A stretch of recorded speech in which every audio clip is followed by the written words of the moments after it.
Welcome to Gospel Daily Conversations. My name's Pastor Josh Weidmann from Grace Chapel. Have you ever had those moments where you've sat and waited and waited and waited, wondering when the results will come through, wondering when the season will be over? You grow impatient, wondering why God's put you in this seemingly waiting room of life. I know that feeling. I've been there many times, wondering when answers will come, wondering when God will somehow break through, wondering why he suddenly has gone on mute, seeming silent and not coming near. Perhaps you're in that same place. You're finding yourself waiting. And today, I hope that in our Gospel Daily Conversation, we can give you great hope in the waiting. I hope to point you towards Christ and help you see that there is a Savior who is working all things together for his glory and for your good. Today, I'm joined by Pastor Mark Vroegop, who is an author of a new book entitled Waiting Isn't a Waste. I'm excited to talk about this topic with him as he unfolds biblically the waiting experience with 6 important characteristics. Waiting is hard, it's common, it's biblical, it's slow, it's commanded, and it's relational. You're going to find that this book teaches us how we can wait on the Lord and embrace waiting, not grow bitter towards it. Mark, thanks for joining me on Gospel Daily Conversations today. Josh, it's a pleasure to be with you today. Thanks for having me on. Of course. I love having you on, and I would love to start by you just telling us a little bit about you and yourself. We like to start our conversations just getting the listener acquainted with you, your family, where you're calling in from, and maybe even a little bit about the church that you pastor. Yeah, for sure. So I'm married to my wife, Sarah. We have 4 now adult children, 3 married sons, have 2 grandsons, or 2 grandchildren rather, 1 grandson and 1 granddaughter. And my daughter just moved from 17 to 18, so all my kids are adults now. Been at the church for better part of 16 years, which means, whatever's broken or not right with the church somehow is my fault or some way or another. There's no one left to blame anymore. It's been a beautiful church for us to really grow and raise our family. Indianapolis, Indiana is where we're located, kind of on the northern side of the city. And my wife and I love to camp. We love to hike. We love to run. We love dogs. We have a Bernedoodle named Stella. And we also just love doing anything we can to help people follow Jesus well. Yeah, thank you. And you're doing it well. I've been able to sit under your preaching, listen to you from afar many times, be there live with you. And your book has had great impact on my life, not just the book that we're talking about today, which I've read, but your book, Dark Clouds, Deep Mercy, has been a huge impact to my life, my wife's life, and to many other people in our counseling center. So thank you again for writing that. I want to talk a little bit about this instant gratification culture that we live in. I've recently been preaching through a series on Amos and talking about how we live in a culture not too unlike theirs, which was 3,000 years ago. They seemingly had everything and they wanted it fast. And yet the Lord rebuked them for the way that they continued to strive after instant gratification or things that would maybe feel right to them in the moment. Then maybe even in misinterpreting things that were thinking good as now evil and switching those things back and forth. I think sometimes, Mark, in the waiting and in our suffering, out of a desperation to get out of it, we run to things that will bring us gratification rather than just saying, okay, I'm going to wait and trust that God has something in this. Do you think that's true? Do you think we experience that? And why do you think that's such a big deal for our culture? Yeah, I think it's true. I think it's always been true. I mean, you have 2 really difficult words that are kind of tragically but informatively put together, instant and gratification, right? So gratification, we're human beings. We want what we want. And instant, we want it now. And, I think that's part of the brokenness of the world in which we live, that gaps of any kind or waiting or delayed gratification is an assault on our desire for control. And then you add instant to the equation. And the shorter that I have to wait for what I want becomes not only a status symbol, but in our culture, it's actually monetized. I mean, who wants to wait in a long drive-through, right? Who wants to wait on a website that's, loading at 0.3 milliseconds slower than the next one? Or if you go to an amusement park, you can skip the line by buying a special pass. I mean, it's all these things that, it's just a constant reminder that we have a deep hunger for what we want and a deep longing to not have to wait for what we want. And I am so that way. I often will call myself the microwave guy because I want it in 2 minutes or less. I hate waiting. And certainly I think that's a part of our human experience in the culture today. We're talking with Mark Vroegop. He's the author of Waiting Isn't a Waste, The Surprising Comfort of Trusting God in the Uncertainties of Life. Mark, I think part of that instant gratification is we misplace our desires. And I saw that in the pages of your book. I think there is a point where we have to go and unhitch ourselves from some of the desires we have that are causing frustration in the waiting. Would you mind speaking to that a little bit? I mean, how do I work through those expectations or desires that might be the very cause of me growing impatient in waiting?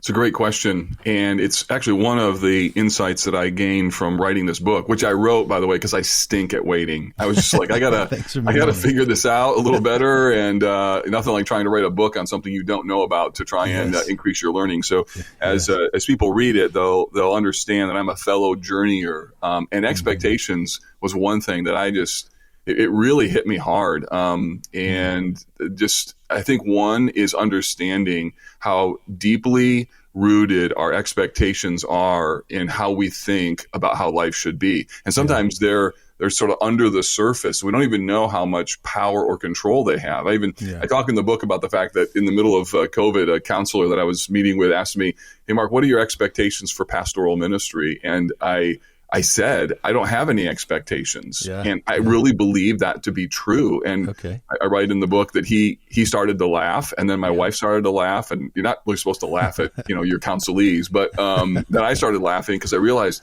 what an absolutely ridiculous presupposition to have. I don't have any expectations. So confronting those has been really helpful. And I think understanding that they're there. And then secondly, evaluating why are they there? Third, are they biblical expectations? And then fourth, releasing my expectations about my expectations of just realizing that sometimes I make waiting really hard, or I waste my waiting because I either have unarticulated expectations, or my expectations aren't realistic, or I have control of my expectations. Like, this has to happen this way. So I think expectations and waiting are deeply linked together, both positively and negatively. Yeah. And then how does that then affect our relationship with God? So if we have these expectations that seemingly are unmet in our waiting, what does it do to our spiritual relationship, our walk with the Lord? Well, in one case, it's a matter of my expectations are really my demand on God's ability to deliver on what I think he should be doing with my life. Our malfunction with waiting is often because of our high functioning desire for control. And so if my expectations are both really deep and powerful, if they're uncertain, and then I put God in the mix as how dare he not bring things in accordance to what my expectations were, we actually find that our expectations are actually our functional God in that moment. And I think part of the reason that we waste our waiting is there's a low-level idolatry that can exist with how we thought our lives were going to turn out. And when that doesn't happen, there's a lot of ditches that we fall into. Yeah, I think that's a great next book for you. And our expectations become our God. I mean, you're hitting it right there, man. I think that's I'll write that one down. Yeah, that's profound what you just said. And I think you're right. I think it suddenly it switches to the top. Our expectations switch to the top in our walk with the Lord. And we're like, God, I thought this is what you were. I mean, we even see that somewhat in the laments, as you're well familiar with. I think we see at times, I thought you were going to do this. I need you to do this. Come do this now. And it isn't until that kind of that oracle of salvation moment where we go, okay, now I see you as you really are. Now I see you working all things together. Those expectations can begin to fade, and we see the glory of what God's actually doing. So talk to me a little bit about disappointment for a moment. So we've hit expectations head on. I have disappointment in my waiting. Now I think that can come with my relationship with the Lord, but it can also come with, I just applied for 240 jobs, let's say, and I am not hearing back from anybody. And now I'm growing frustrated and anxious about these things, or maybe even mad at other people. You hit on this idea of relational aspects in our waiting. I would love to go down that path for a moment. What do I do when now I'm in this place where I desperately need help because my disappointment is now hardening into some kind of bitterness towards the Lord or towards others? Can you address that for us? Sure. Well, I define waiting as learning to live on what I know to be true about God when I don't know what's true about my life. And when we don't know what's true about our life, there's a lot of things that can come into the mix, and one of them is disappointment. And at one level, like, I get it. It's I want to affirm that that's not an abnormal human emotion. The question, though, in that gap of our disappointment is, so what do we do with that? Yeah. Like, I want to. I wrote the book to try and step into that gap, acknowledging that our expectations sometimes are right and they're good. I would hope that maybe if a married couple, I would hope that we would have a child, and the disappointment of not being able to conceive a child, like, that's understandable. But the question is, does that then push me deeper into living on what I know to be true about God? Or does that push me towards this obsessive desire to get what I want? Or I talk about ditches in the book of anger, anxiety, and apathy. Yes. And so in those moments, we need to rehearse what we know to be true about God. I have a series of God is statements, like, the Lord is my light and my salvation. It's the argument about Isaiah 40. Have you not known? Have you not heard? The Lord is the everlasting God. Yeah. And then I need people to come alongside and also to remind me of these truths that I know are true, but in the moment of waiting, get eclipsed by my disappointment, my frustration, the tension of the moment, all of which I think are normal feelings. Yes. But when they're not eclipsed with who God is, they can become the means, I think, where we waste that season instead of seeing the uncomfortable moment of waiting as an opportunity to grow in our trust in who God is. Yeah, to embrace that uncomfortable moment and say, God, you got this. You're doing something, millions of things in the midst of my waiting, things I may not even fully understand, is a beautiful thing. We're talking with Mark Vroegop. He's the author of Waiting Isn't a Waste, The Surprising Comfort of Trusting God in the Uncertainties of Life. I just had a celebration last Sunday night with a friend of mine. After 15 months of waiting on God for a new job, he gathered together almost 60 people at the church. He was 2 weeks into his new job. And some people thought it was odd. Why are we having this party? I mean, everybody loses a job and gets a job. But he just wanted to come together and celebrate that God has sustained him through the waiting. It wasn't even about a new job. It was what God did in the waiting and what he did over those 15 months. We ended up singing songs, Great is Thy Faithfulness. All of their family shared about how God sustained them in the waiting. It's a beautiful thing. And I want to speak to that kind of person, Mark. I'd love for you to kind of help us for a moment. The person that's waiting could be, like you said, waiting on a child, waiting on a job, waiting on a result. Let's turn the corner a little bit. We've talked about some missed expectations, misplaced desires, but let's talk about how then do we help a person or help ourselves if we are the person in waiting? What do we do? One of the things that maybe I'd pitch you first is you talked about mapping God's faithfulness and kind of keeping track of what God is doing. Not just who God is, I see that in your book as well, but what God has done or is doing. Can you speak to us in some practical ways? What do we do in the waiting? What are some actions, thinking, or motives that we could be leaning in on to make sure we're not wasting our waiting, as you said? That's a great question and an important one, and it really is the reason why I wrote the book. So you mentioned mapping God's faithfulness. Let's take that one first. That's really practical. You know, there's so many times in the Bible that God's people are called to remember, to rehearse, and like your friend.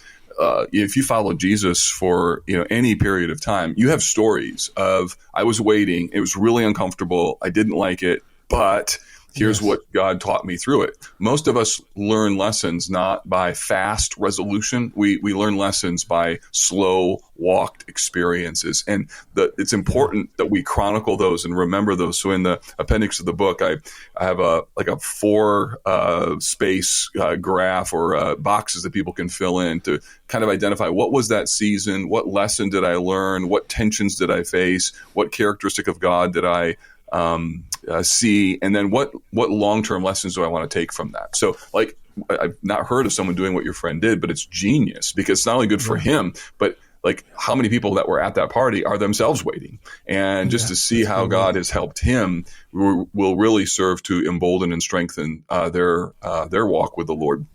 The other thing is, beyond the mapping of God's faithfulness, this was a really helpful insight for me. One of the words in the Hebrew for waiting is the word kavah, and kavah and hope in the Old Testament are linked together. Yes, but where that word comes from is actually connected to chords that are twisted. And so the idea is that waiting in the Bible is a tense, uncomfortable hope. I think many people don't think about waiting as something that by definition is uncomfortable. And so if I feel tense, I'm right where I should be. And I think Really, that many that's of good. us feel like if I feel tension in the moment that I'm not waiting well, or I'm not waiting patiently. But Yeah. no, tension is a part of what waiting is. And so if I feel uncomfortable, I just need to take a deep breath and go, oh, I'm right where I am. I'm I know, waiting. but Uncomfortableness unpack that comes for with me, waiting. because that's not our culture, right? Our culture doesn't Mm-mm. like things that aren't uncomfortable. So why would our God want that? I hear what you're saying, and I think I can get that. Like I want being uncomfortable. That's growth and stretching, and God's working on me. But unpack that for me biblically. Why would that be part of God's nature and plan for me to feel that tension? I mean, yeah, imagine what would we be like if we got everything we wanted right on the timeline that we anticipated? We'd be I don't want to monsters. imagine. Yeah, And you're so right. God has built limitations into our humanity. We have to go to Yeah, bed tonight. Like every human yeah, being's going to have to sleep. Like we can't just keep running and yeah, running and running and running. yeah, Built limitations in terms of what we can control. yeah. He's built limitations in terms of what we know. And the challenge is that in our present society, we have more ability to know more things more quickly than any other moment in human history. Yeah. And yet, the fact of the matter is, there are still gaps. They still Yeah. create tension. And they're a reminder, you're not God. You're not in control. You Yeah, that's can't. good. There are things in your life that you cannot, no matter how hard you work, no matter how hard you think, no matter how much emotionally you try and self-protect, you're still going to have to wait. And Yeah. I think the Bible describes Christianity as deeply connected to waiting. I mean, even in your prayer, we're waiting Yeah. for Yeah. the coming of our Lord Jesus. Christians wait. Yeah. It's not an Yeah. incidental thing. It's who we are. Yeah. It's what we do. Yeah. Okay, so put that really clearly to the person who's listening that finds themselves in a waiting season. How can the limitations of themselves help them as they wait? If you were to put that in a sentence or two, why does their limitation that they can't control everything help them in the waiting? It's an unbelievable opportunity to learn to live on what you know to be true about God. That's it. And Yeah. those don't come when life is easy. It's easy. Okay, so maybe they come a little bit when you're seeing the goodness of God and you're thankful, and Sure. like Yeah. that happens. But it happens in a level of intensity when you're in gap land that is deeply formative. I think most of us, if we look back and trace the stories where we really grew, where God really met with us, where we really learned some things, the waiting was connected to that. And if you look in biblical history, I mean, look, you got Abraham and Joseph and Moses and Paul and Peter, even the crucifixion. You have Good Friday and then resurrection. You got a gap that's part of the equation. So it's so central. I think we just need to embrace the fact that waiting is central to what it means to be a follower of Jesus. I love it, Mark. You have no idea how much it's ministering to my soul, because I'm in a season, even as a pastor, there are many things that don't make sense to me for the church. We sold our property. We're looking for a new home. We're waiting for God to be clear on that. We're waiting for some things to come out as it relates to our programs and some of the efforts of discipleship we have. And then as dad of 6 kids, I'm waiting all the time. I'm waiting to see how this is going to turn out or that thing. Right. But to realize that limitation, I can't control our church. I can't control my kids. I can't control the outcome of my life. That is beautiful to think that the way it's growing me in my relationship with God, that's part of his design. He's working all things together. Yeah, And if I could add one more thing, as you were talking, Please. it just reminded me that there's been times where instead of reacting to what waiting is happening to me, that when I choose to wait, it actually gives God an opportunity to work. And I've literally seen him answer questions, solve problems. Like, it gives God space to do what he does if I can just kind of get out of the way and give him some space. So it's not that I love waiting, but it is that I love seeing what God is doing. And when Isaiah says you're going to mount up with wings like eagles, eagles soar on the wind that's underneath them. They use the created order to be able to soar. And I've seen God do that as I've learned to wait upon him. It's not easy, but man, is it glorious. It's amazing. Mark, talk to me for a moment about what my prayers sound like or look like during that season you just explained, that waiting upon the Lord, giving him the room that he needs. What am I praying at that point? What am I saying to the Lord besides just, Lord, help and Lord, come quickly? I mean, give me some glimpse into that. What does that look like? How do I biblically pray in a way that honors the Lord in a waiting season? Yeah, absolutely. I mean, one of my favorite waiting psalms is Psalm 27, where the psalmist begins with, "The Lord is my light and my salvation. Whom shall I fear? The Lord is the stronghold of my life. Of whom shall I be afraid?" And then he goes through and he makes some really important requests. And I identify 4 steps: focus, adore, seek, and trust, where I shift my focus from what I don't know to, oh, I actually could use this to think about God. Adore, what do I know to be true about him? Seek, ask for God's help. And then trust, where, I mean, the psalmist at the end of Psalm 27 says, "I believe that I will look upon the goodness of the Lord in the land of the living. So wait." I mean, so it's so like, I believe that you're going to meet me, so I'm going to wait. And then I love what the psalmist says, "So let your heart take courage." The idea is, God, I'm believing in you. I'm actually borrowing the courage book out of your library. I'm checking that thing out, and I'm going to live with that book, because you're going to give me courage as I wait upon you. So I've got strength as I'm, from my humanity perspective, as I'm doing nothing. From a Bible perspective, man, I'm doing a lot. I am waiting on the Lord, and I ask him, Lord, help me to take courage. That's amazing. Thank you. It's so practical, and thinking through those 4 elements of our prayer is so practical. We're talking with Mark Vroegop. He's the author of Waiting Isn't a Waste, The Surprising Comfort of Trusting God in Uncertainties of Life. You can grab this book wherever you buy your books. You can get it in a Kindle version, an e-version. You can get it in print version, an audio version. So please check that out. Look for it. We want you to have a copy of this. Mark, we're going to start wrapping up here in a moment, but I want you to just have the freedom to speak real practically, real pastorally to those who might be listening today in waiting. If I were to ask for any one little element that I'd also like to hear from you as we begin to wrap is speak to the community aspect. You're a pastor. I'm a pastor. We realize that we shouldn't wait as islands. So I'd love to hear what you think the role of community is. But I want you to answer this. What would you say, practically speaking, to the person today that believes in Jesus Christ, is walking with the Lord, but just is in the pain of a waiting season? Give them their last word. Yeah, for the person who's walking through waiting and they're just in a lot of pain, I just would want to acknowledge, man, waiting is hard. It is. And that tension of not being in control is a really difficult thing. And yet it's part of God's created order. And it's a moment living in this gap land to trust that God knows what he's doing. And that isn't easy either. Right. Waiting is a journey where I'm regularly choosing to think and live on what I know is true about God. It's a moment of faith. And for that brother or sister who's waiting, my encouragement will be, look, by God's grace, God has a plan in this that is far better than you can ever imagine. It may not be clear in this lifetime, but you can trust him. Yeah. And he's proven himself over and over in your life to be a God who's got good plans. And this waiting is a part of that plan. We just have to see how it plays out over time. In the midst of that, the Bible promises there's renewed strength. There's opportunity for refreshment as we shift our focus from what's going on, I don't need an answer, to what might God be doing? And what do I know is true about him? And so those two things exist at the same time, that waiting is really hard, and yet waiting is really good. That's good. That's good. And then connecting with other believers during this season, is that vital to our life, making it through this? I mean, how do you speak to that? It really is. Thanks for asking that. So last night, my wife and I were at a dinner with a group of foster parents and adoptive parents, and we are part of a team that's developed communities around those people as they're waiting.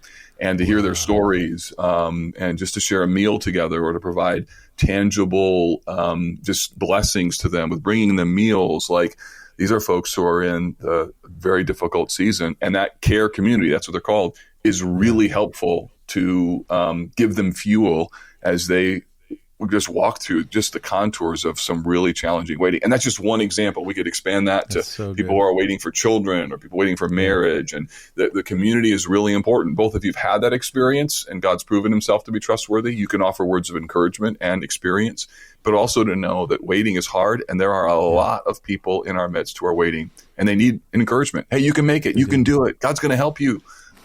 You're going to be able to see his goodness. Just keep waiting. And because our hearts faint quickly, and it's helpful to have other brothers and sisters press truths that we know into our hearts, so we believe them more. That's good. And we are all surrounded by waiters. We are waiters ourselves, but we are all surrounded by people that are waiting. And so maybe a text message, a smile on your face, a prayer, a pat on the back. You might be the very presence of Christ to a person who is waiting. And I think we have to embrace that. It's been wonderful to talk with Mark Vroegop today. He's the author of Waiting Isn't a Waste, the surprising comfort of trusting God in the uncertainties of life. There are books like Mere Christianity, Knowing God, Desiring God. I could go on. I think those classics are going to be joined by this book. This book is one that we all should grab and have on our shelf because we all go through seasons of waiting. While there have been other books on waiting, I believe that this book is essential for our Christian life. I'm telling you, I just finished reading it. I love it, and I want you to get a copy of it. You can get a copy of it for yourself, or maybe it's somebody that you know that's in this season. Again, waiting isn't a waste. Go get a copy of this right away and use it for yourself and for someone else and encourage them as they wait. Mark, thanks so much for joining us on Gospel Daily Conversations today. It's been great to have you. Thanks, Josh, for having me on. My friends, thank you for joining us. If you would like to hear more episodes like this or find other resources, check out our website at gospeldaily.org. That's GOSPELDAILY.org. There you'll find information about Mark's book, as well as other sermons and podcasts and articles that will encourage you in this season of waiting. I want you to press on, my friend. Live the gospel daily. Even as you wait to see the fullness of God take place in your situation, know that there is a God who's working, who's conforming you into the likeness of his Son, and who loves you dearly and will continue to support you and be the wind underneath your wings as you wait upon the Lord. So let's wait for him and live out the gospel daily. Thanks for joining us.